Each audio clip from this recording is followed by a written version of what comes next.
Assalamu alaikum, Quran Weekly. This is Hala Banani. I'm going to be talking to you about one of the most important aspects of having a good marriage, and that is self-development. Bismillah, wassalatu wassalam ala Rasulullah.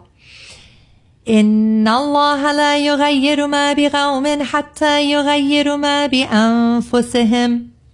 Indeed, Allah will not change the condition of the people until they change what is in themselves. Generally, we think of this verse in reference to changing the ummah. This exemplifies the power of self-change. When we change ourselves, we're able to change the situation. Qawm could refer to ummah or tribe.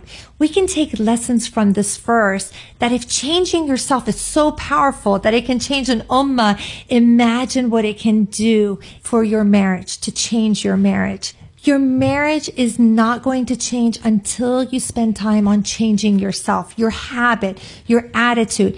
If you're angry, if you're pessimistic, if you have self-esteem issues, it will definitely affect your marriage. Many people put the blame and responsibility of improving the marriage on their spouse. They'll come to me and basically they tell me, fix my wife and our marriage is going to be great. Or they'll come with a list of 10 things that they want me to change in their husband. It's really easy to put the blame on others, but this verse is indicating that we need to start with ourselves. This is a call for reform and self-development, which is primarily why I made the pillar one in my marriage program, self-development. Until we acknowledge our shortcomings, which is anger, insecurity, jealousy, our desires and arrogance, and overcome them, we can't really thrive in our marriage. There is a client that I had who was basically suffering in every relationship. She was angry, she was very arrogant and possessive, and every single relationship had fallen apart. When she came in, she wanted to work on her marriage, so I was only working with her. As we started to work on her personality, as she learned about anger management and she overcame her possessiveness, she started acting more maturely, and she gained all of those important skills and tools in being a better person. Her relationship started to evolve. Her husband started treating her differently. Her kids responded to her differently. So it's really about working on yourself in order to improve your marriage. Now, many people that come to me for therapy, they come alone. They're only there, and I work with them, and as they change, then their relationship improves.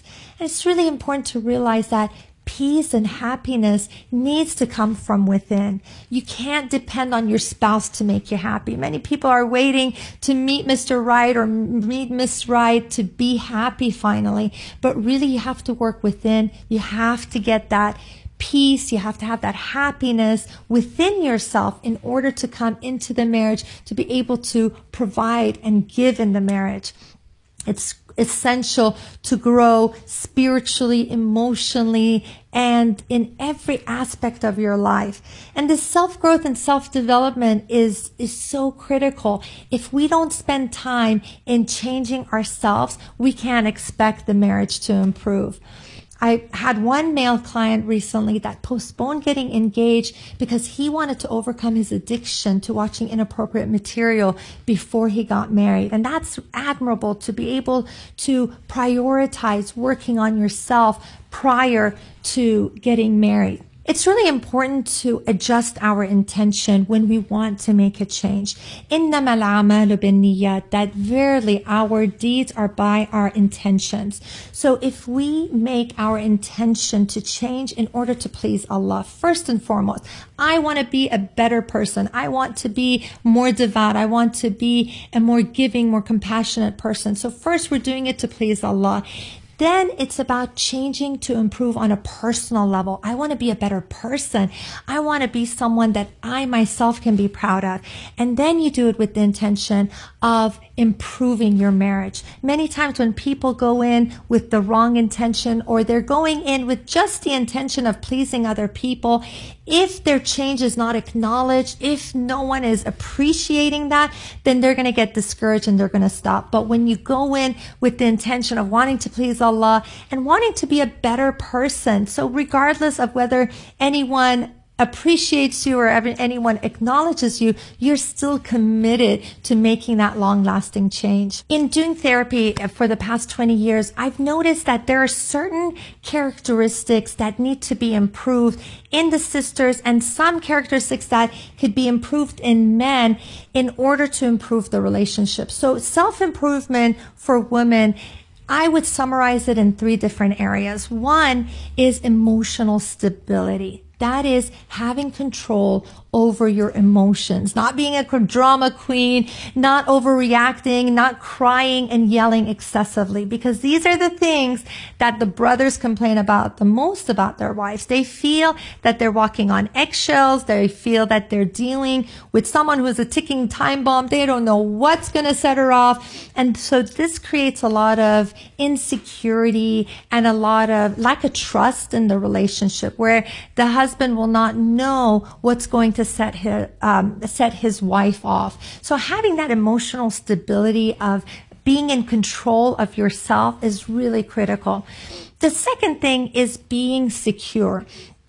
I have seen that insecurity is really the main problem that women face in all relationships, whether it's their marriage, whether it's with their in-laws, with their friends. There's a sense of feeling either intimidated or feeling insecure about others, feeling threatened by especially other females. So if we work on building our self-esteem, if we work on feeling really good about ourselves, then we're not going to be so affected by the other females in our relationship. And that will definitely improve our marriage, improve our friendships, and improve the relationship with our in-laws. The third thing is growing intellectually. Many of the sisters are, mashallah, very well educated, very intellectual. Now, what happens is that once they get married, they choose to stay at home, take care of the kids and the home, which is completely admirable and so respected, mashallah. But what happens is that they stop putting time and attention in their intellectual development. So what's happening is that the brothers are going to work, they're excelling, they're learning, they are advancing, while the sisters may not be doing the same. They may be at a standstill, and they are dedicating their time. They're sacrificing for the family. They are providing. They're doing so much, mashallah, but they may not be spending as much time on the intellectual development. And I think that it's really important to continue that self-growth, to be reading on a daily basis, to be exposed to the news, the world events, and continuously grow and improve. That way, you do not grow apart from your spouse. I had a client that came in, and what happened was that her husband was a physician, mashallah, very intellectual, making so many advancements in his careers.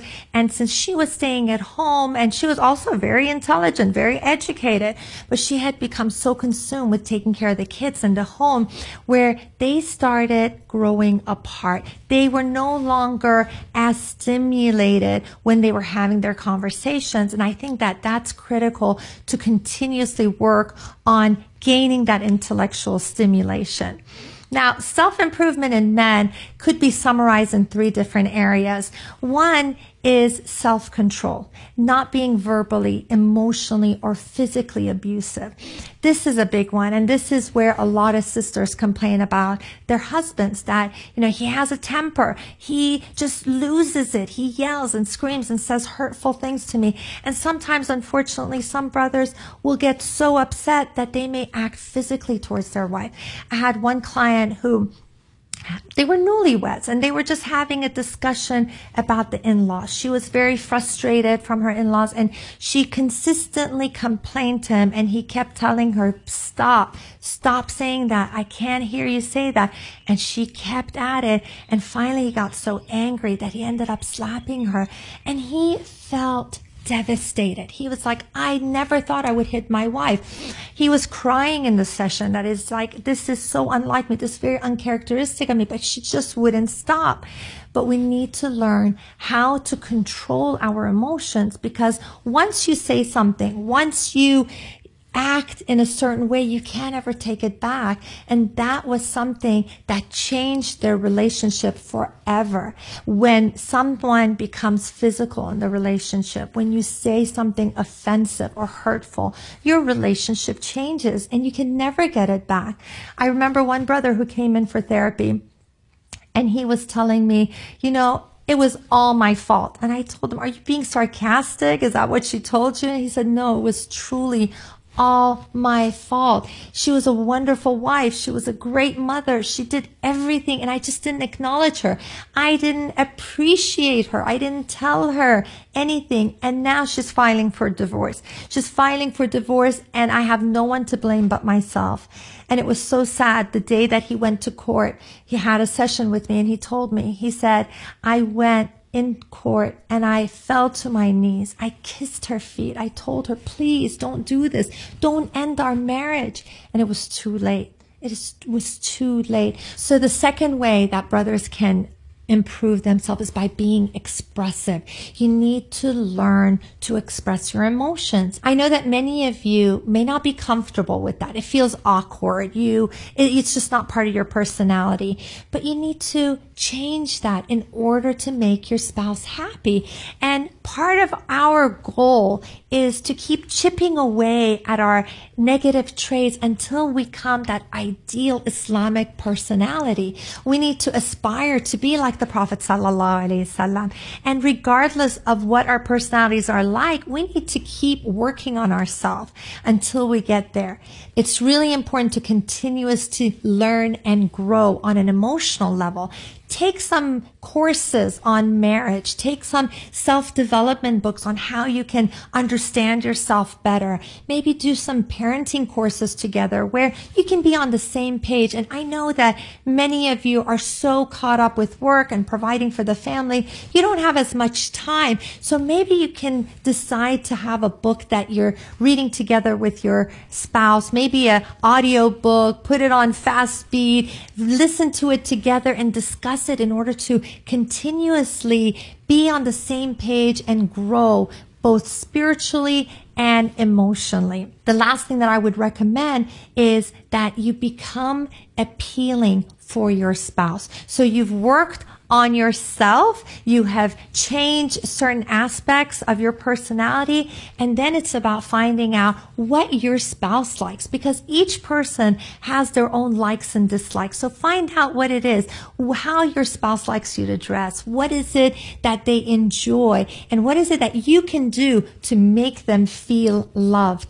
And another thing is to stop any kind of annoying behavior. When a couple comes in, one of the first things I have them do is to stop the annoying behavior, because you may be doing things unknowingly that will really upset your spouse. And every time you do it, it could really irk someone. So you need to stop those negative behavior first and then start doing the loving acts. Do things that will make your spouse feel loved, make them feel appreciated, make them feel that they are your number one priority. If you can make your spouse feel like a priority, they will be a happy person. So do your best, apply these things, make the changes within yourself first, like the verse says, that if you want to have an impact on the ummah, if you want to change, first start with yourself. So change yourself before you can make the change in your marriage, inshallah.